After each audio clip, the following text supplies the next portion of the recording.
بسم اللہ الرحمن الرحیم۔ والذین کفروا تخویف اخروی قرآن پاک کا ضابطہ ہے، جہاں بشارت اور خوشخبری کا مضمون آئے گا وہاں تخویف کا مضمون بھی آئے گا۔ کیوں کہ الایمان بین الخوف والرجا، الایمان بین الخوف والرجا، ایمان امید اور خوف کی درمیانی کیفیت کا نام ہے۔ اگر صرف خوف رہ جائے امید نہ ہو تب بھی کافر ہے، مومن نہیں، اور اگر صرف امیدیں رہ جائیں اور خوف ختم ہو جائے تب بھی مومن نہیں۔ ایمان درمیانی کیفیت ہے، بین الخوف والرجا۔ اس لیے اللہ تعالی خوشخبری کے بعد تخویف ذکر کرتے ہیں، دونوں ترازو قائم رہیں۔ والذین کفروا وکذبوا بآیاتنا، وہ لوگ جنہوں نے کفر کیا، وکذبوا بآیاتنا،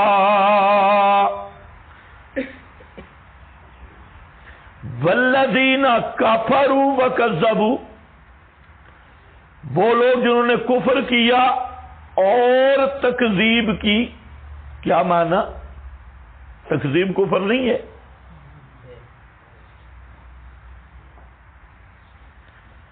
تو والذین کفروا وکذبوا بظاہر لگتا ہے کفروا اور ہے، یہ اور چیز ہے، اور کذبوا بآیاتنا یہ اور چیز ہے، عطف ہے۔ تکذیب اور ہے اور کفر اور ہے نہیں۔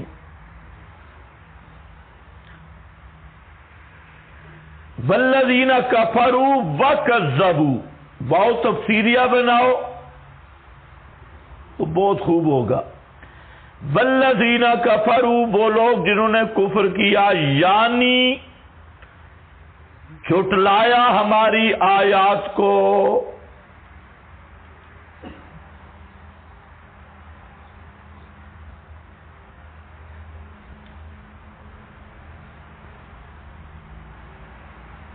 کذبوا بآیاتنا، یا کافروا عام اور کذبوا خاص۔ کفر کے کئی شعبے، ان میں سے ایک شعبہ تکذیب آیات بھی ہے، تو کافر اس لحاظ سے عام ہے، اور کذبوا خاص کفر ہے، تکذیب آیات۔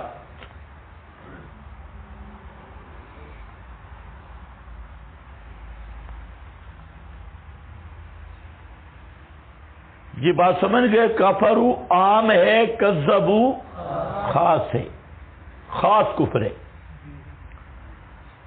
کفر کے بہت سارے شعبے ہیں نا بزرگوں۔ ختم نبوت کا انکار کفر ہے، صحابہ کی تکفیر کفر ہے،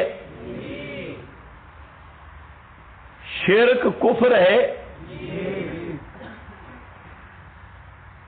اسی طرح تکذیب آیات بھی کفر ہے۔ کسی آیت کی تکذیب کرنا یہ بھی کفر ہے، تو تکذیب آیات خاص کفر بنے گا۔ کفروا میں عموم ہے۔ وَكَذَّبُوا بِآيَاتِنَا أُولَئِكَ أَصْحَابُ الْجَحِيمِ، اور جھٹلایا ہماری آیات کو، اولئک یہی لوگ ہیں، اصحاب الجحیم، جہنم والے، اصحاب الجحیم۔ شیعہ کہتے ہیں ایسی آیات پڑھ کے اصحاب النار، اصحاب الجحیم، کہتے ہیں صحابہ دو قسم پر ہیں، ایک صحابہ جہنمی ہیں اصحاب الجحیم، اصحاب النار، اور کچھ صحابہ جنتی ہے۔ اور یہ جو مرزا جہلمی شیطان ہے یہ بھی اصل میں کٹر رافضی ہے، تکیے کے رنگ میں آیا، اس نے ایک روایت سے استدلال کیا کہ 12 صحابہ منافق تھے. اب گدھے کا سینگ اگر ہوتے تو یہ 12 سینگ والا ہوتا. ادھر منافق ادھر صحابہ، یعنی جہالت کی انتہا. تو اس لیے یہاں ایک تو الزامی جواب ہے اصحاب النار اصحاب الجحیم. ہم کہتے ہیں کوئی مسئلہ نہیں، اصحاب الجحیم بھی آیا، اصحاب النار بھی آیا اور اہل النار بھی آیا.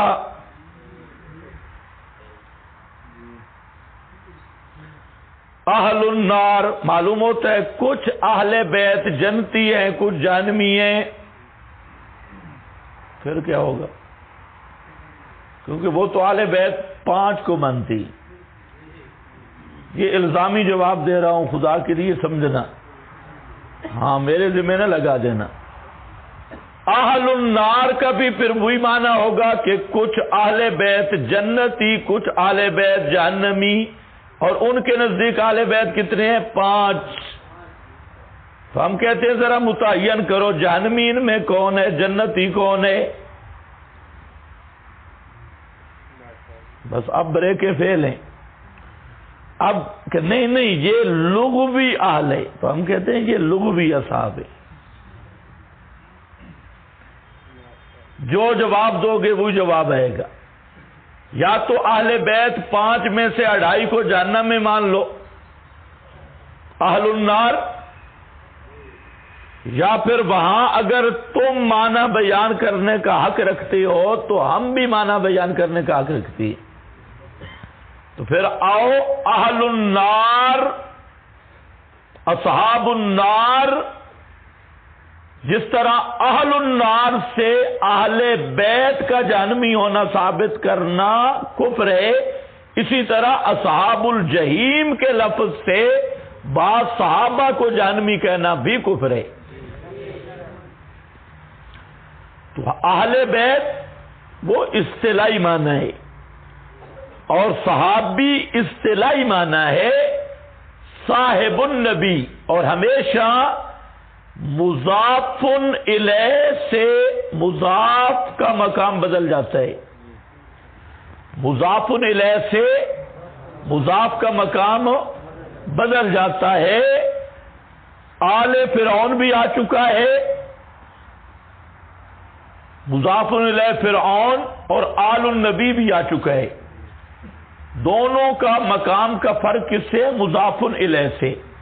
تو اس طرح اصحاب النبی اصحاب الجحیم مضاف الیہ سے فرق پڑے گا. جو اصحاب النبی ہیں ان کو اصحاب الجحیم پر قیاس کرنا ایسے ہے کہ آل النبی کو آل فرعون پہ کوئی بے وقوف قیاس کرے. تو فرق یہاں کس کا ہوتا ہے؟ مضاف الیہ کا. اصحاب النبی وہ ہیں، وہ لوگ ہیں کہ جو من لقی النبی بالایمان، جن کو ایمان کی حالت میں پیغمبر کی صحبت نصیب ہوئی. کس کی حالت میں؟ نفاق کی حالت میں یا ایمان کی حالت میں؟ ایمان کی حالت میں. اور جن کو حقیقی ایمان کی حالت میں پیغمبر کریم کی صحبت نصیب ہوئی، اس صحبت کا یہ اثر ہے کہ زمین آسمان اپنے مقام سے بدل سکتا ہے، صحابی مرتد نہیں ہو سکتا. بے شک ذرا اونچا کہو کہ آگے روایتوں میں پھنس جاؤ گے.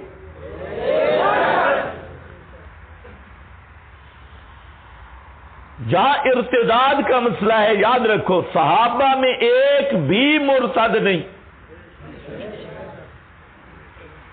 انہیں ابھی ایمان نصیب ہی نہیں ہوا تھا.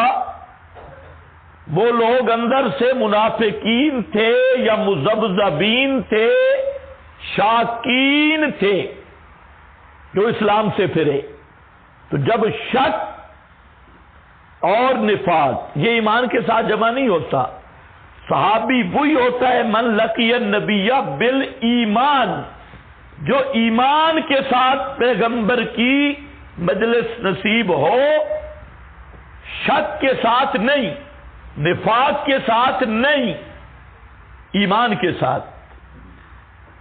اور جس کو ایمان نصیب ہو گیا اور پیغمبر کی صحبت بھی نصیب ہو گئی، وہ ہیں اولئک هم الراشدون، ان کے لیے دائمی ایمان کی خوشخبری ہے۔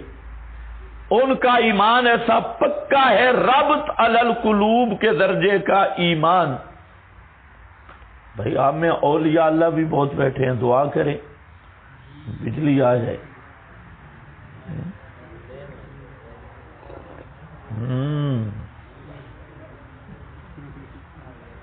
اچھا ماشاء اللہ، دعا پوری نہیں کی، ڈیم آئی ہے ابھی۔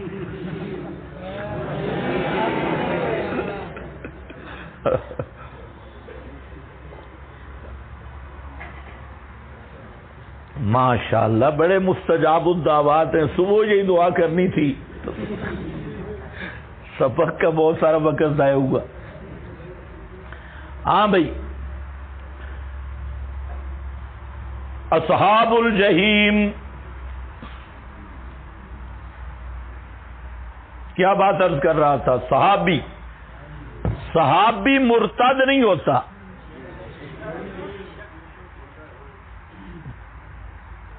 یہ قرآن کا فیصلہ ہے۔ اس کے مقابل دنیا کی کوئی روایت آ جائے فَاضْرِبُوهُ عَلَى الْجِدَارِ، یہ اصول کا مسئلہ ہے۔ مفتی شفیع صاحب نے یاد لکھا ہے، میں نہیں کہہ رہا،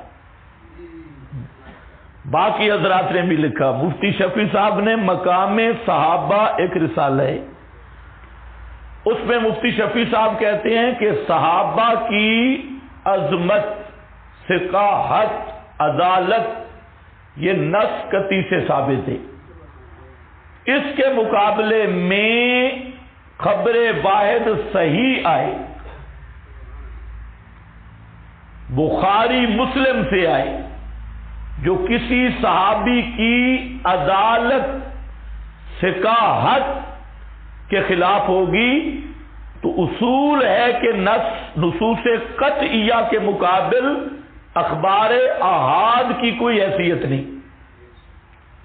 یہ مفتی شفیع صاحب نے لکھا ہے، اور حضرات نے بھی لکھا، لیکن مفتی صاحب کا حوالہ دے رہا ہوں کیونکہ وہ مفتی صاحب ہیں، تو پریشان نہیں ہونا۔ اولئک اصحاب الجحیم یا ایھا الذین آمنوا، اب ذرا خیال کرنا ہے، یا ایھا الذین آمنوا،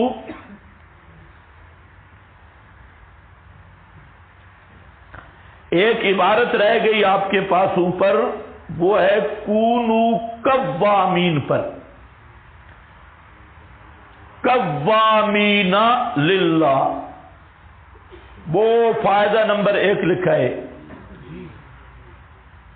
قوامین کا معنی لکھا ہے بہت زیادہ قیام کرنے والے، مبالغہ ہے۔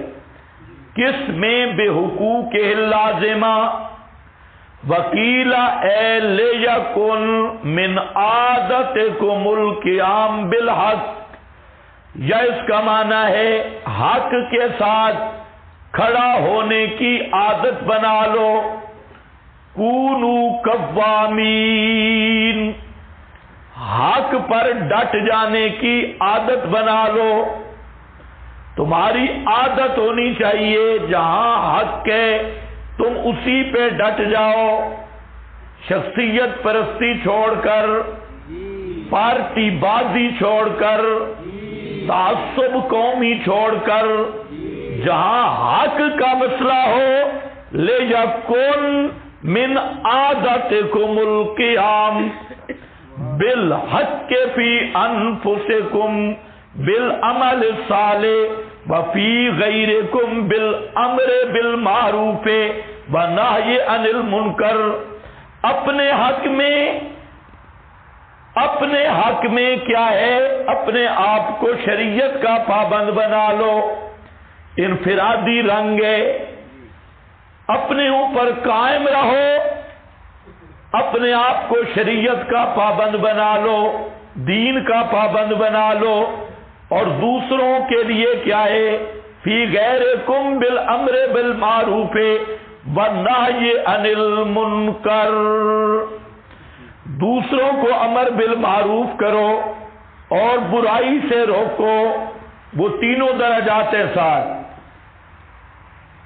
من یستطع بیدہ ومن لم یستطع بلسانہ، ہاتھ سے روکو، زبان سے روکو، یا دل میں نفرت رکھو، عن المنکر ابتغاء، اور یہ کرنا کیوں ہے، اخلاص کے ساتھ، ابتغاء مرضات اللہ، اللہ کی رضا کے لیے، امر بالمعروف نہی عن المنکر فیس کے لیے نہیں ہوگا، کس کے لیے ہوگا، اللہ کی رضا کے لیے، اپنے آپ کو بڑا کہلوانے کے لیے نہیں ہوگا، ابتغاء مرضات اللہ، بات ذہن میں رکھ لو، جو آدمی اللہ کی رضا کے لیے مسئلہ حق بیان کرتا ہے، اس پر امتحان وہی آتے ہیں جو انبیاء پہ آئے، اور اس پر نصرتیں بھی وہی آتی ہیں جو انبیاء پر ہیں، یہ بات ذہن میں رکھ لو، امتحان بھی اسی طرح، نصرت بھی اسی طرح، تثبیت قلب بھی اسی طرح، بزدل مولوی بننے کی بجائے گدا ریڑی کا کاروبار کرنا 1000 درجے بہتر ہے، ایک مولوی بن گیا بزدل، دنیا میں بھی برباد، آخرت میں بھی برباد، اس لیے مولوی بنو بہادر، دلیر مولوی بنو، اور اپنے آپ کو بھی سیدھا کرو، دوسروں کو بھی سیدھا کرو، بہادر اور شجاع عالم کی شان ہے، بہادری، شجاع، بزدل کو مولوی بنانا ہی حرام ہے، ہمارا تو اب نظام ہی سارا گڑبڑ ہے نا، ہم تو مدارس میں جیسا کوئی آ جائے، میری سوچ ہے اگر میرا بس لگے تو صرف خاندانی لوگوں کو دین کی تعلیم دوں، جو اعلی خاندانوں کے بہادر لوگ ہوں، اور جو بزدل ہوں ان کو کھیتی باڑی پہ لگائیں، ان کو اور کاموں پہ لگائیں، اور جو صحیح پیغمبر خود ذو نسب ہوتی ہیں، اور پیغمبروں کے وارث بھی ذو نسب ہی ہو سکتے ہیں، بد نسل بے نسب وہ نبی کا وارث بن ہی نہیں سکتا۔ آج جتنی بھی خرابی ہے ان میں سے ایک یہ خرابی بھی ہے کہ کمی قسم کے لوگ، خسیس قسم کے لوگ اور خسیس بے نسل قسم کے لوگ مولوی بن گئے اور مساجد پہ قبضہ کر لیا، تو اس سے بھی دین کا زوال ہے۔ ہاں بھائی دیکھو، یہ ہو گیا کونو قوامین للہ، آگے آؤ،